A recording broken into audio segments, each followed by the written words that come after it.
We do have a surprise coming probably early next week that you will not want to miss. Tony shared some great information. We can't let you know now, but I will show you our reactions. All right, guys, please like, subscribe, do the bell thing, join us over on the community so you don't miss it. It's going to be fun. All right, here is our interview with Tony Caravano, and thank you again to Team Rivian. More on deliveries, obviously. How is the R1 shop going so far? Can you discuss other process improvements that are helping the buying experience, if able?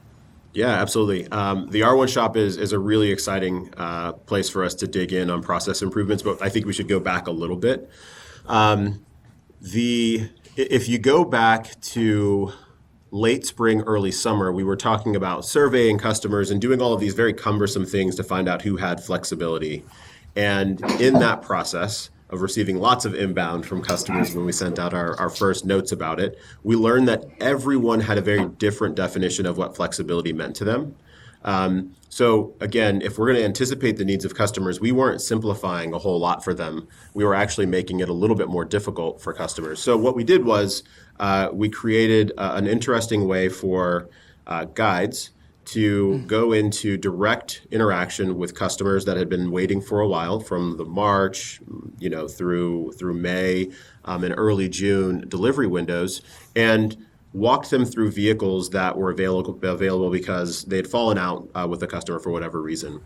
And we learned a ton about those customers and what they defined as flexibility. And in that, we realized that we were able to work with our digital team, and they built a far more elegant solution than our guides calling you all on the phone. That's always going to be a really fun way for us to move through vehicles quickly. But the R1 shop puts the power back in your hands as you have flexibility. So the way that it works now, we invite a customer in. We tested a bunch of delivery windows. So we actually intentionally tested some windows this year to make sure that the whole flow worked the same. So I know that spiked and got some folks a little bit frustrated. It was by design that we needed to make sure that the system could work today and also work in 6 months or in a year. So ran through the test, launched the shop, and now we see, customers are able to see the vehicles that are available in their general area, taking about 6 to 8 weeks or sooner to deliver to them. And it just really is a more streamlined and elegant way for us to interact with that limited number of vehicles. So on top of that, we're working through the process and the entire buying process. So I reminded everyone earlier, this is a direct-to-consumer approach, but it really is a direct-to-consumer approach for every single state. And every state has different laws that allow us or don't allow us to easily sell you a vehicle directly. And we work within those rules. But one of the things that we're going to do, Jimmy, is really think about how we surface for you all what the hoops are that we're jumping through. And what the hoops are that you will naturally jump through as well. So that will help ease some of the burden of title and registration that we're seeing. It'll help ease some of the burden around timing. How do we get everyone so well prepared up front while they're waiting in line, that when it's go time, they actually are fully ready to go? So we're going to continue to make that streamline that process. We are going to continue to expand demo drives as well, which I think is a part of the buying process that we mentioned a moment ago. And we're also making sure that we actually launched the ability to self-serve lock your configuration, which I mentioned earlier, and also making sure that guide connections are happening as quickly as they can in the process.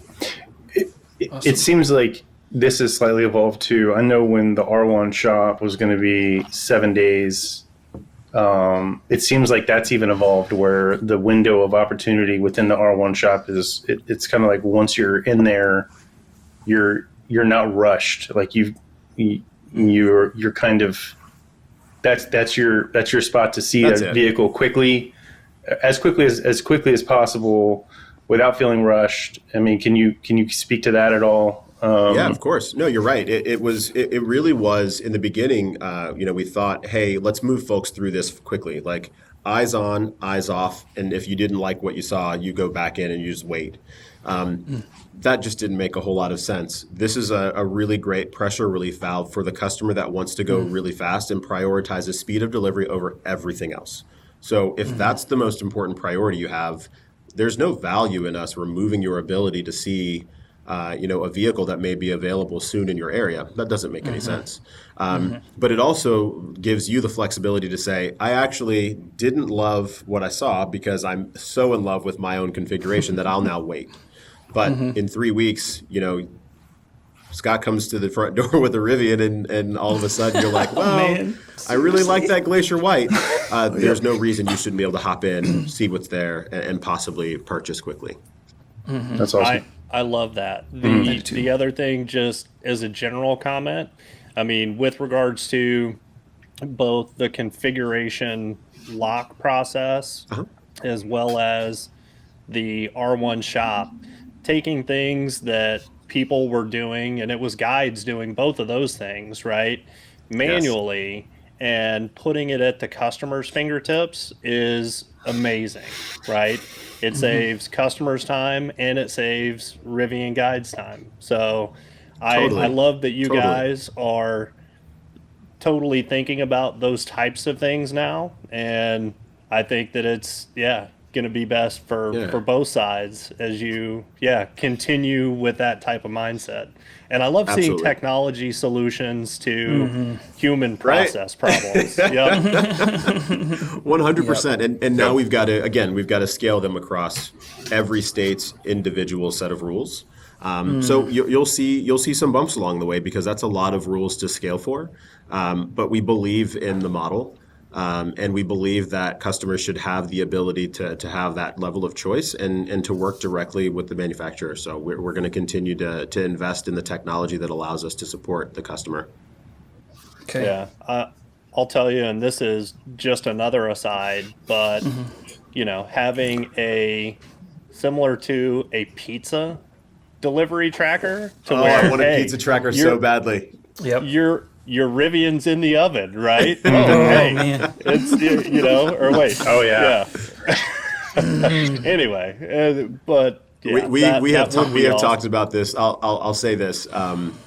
One of the things that high on my wish list, and our digital team is probably so tired of our team's wish list. Our guides always have wish lists for them. Specialists, the service team, the delivery team.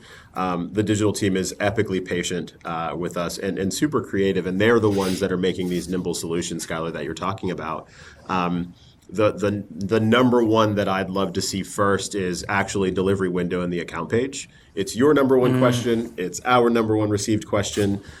So that's one that I know that the team is focused on, for the quarter. And I've definitely loved the idea of a pizza tracker. I'm not sure that the entire sort of supply chain process supports like that level of stability. But I just think it's a really cool way just to open it up a little bit and to be more transparent into sort of what's happening along the way.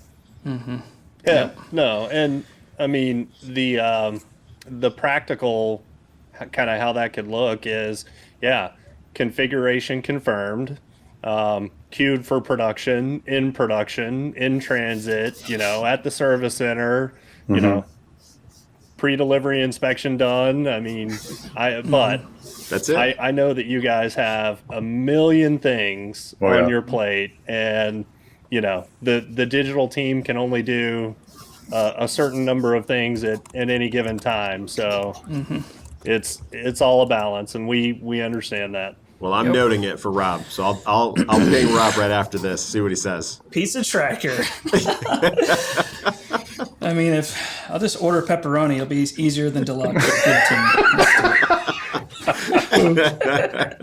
All right, so here's what I'm feeling. Like the buzzer sounded, game is over. However, score is tied, so we have to play a bonus quarter here. Let's bonus do it. time. Oh my.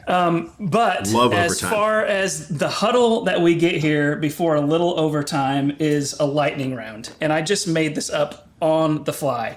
Skylar and Jimmy, if you want to add any questions to the lightning round, you can, but I have 3, and you know how lightning round goes. It's like a 10-second answer. Question number 1, Tony versus RJ, one-on-one basketball. Who wins? Tony all day. Okay. I'm huge. I'm huge.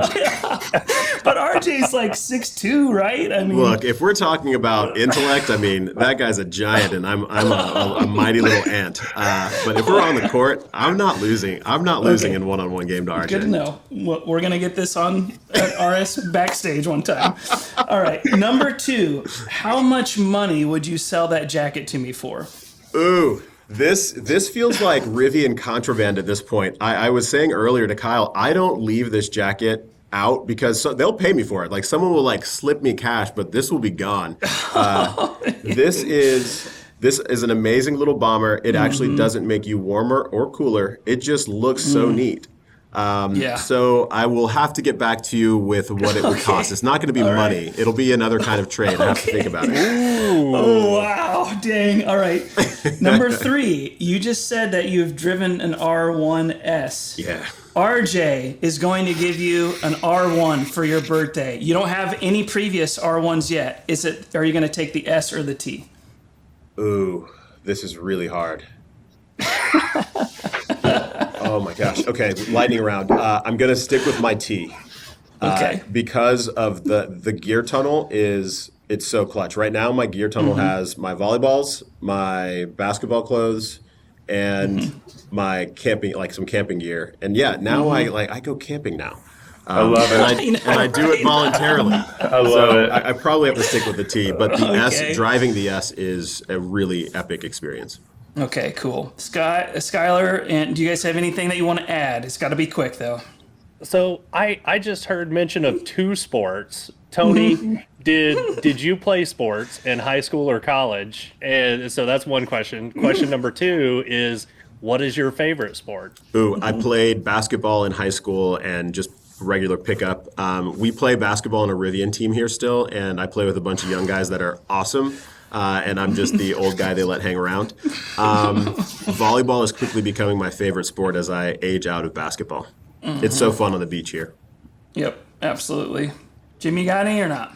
The accessories, you know this one's coming, Tony. The accessories on the gear shop. When are we going to start seeing some of those ones that rhyme with Max Tracks?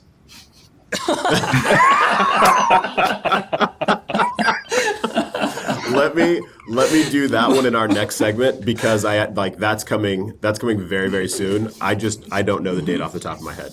Gotcha. All right, so huddle's over, lightning round's over, and there's 157 other questions, but we'll get to those next time. And we just wanted to end by saying, like, is there anything that you'd want to talk about, Rivian, things that you're excited about? Is there any news you could share to us? Anything, how you want to end this last overtime is up to you. Take it away. Let's go with something that I think is pivotal to all of our. All right, that's it for this one. We can't share the rest until later. Please subscribe and follow and do all that stuff. We can't wait to share it with you. Thanks again to Team Rivian. Thanks again, Tony Caravano. We'll catch you next time.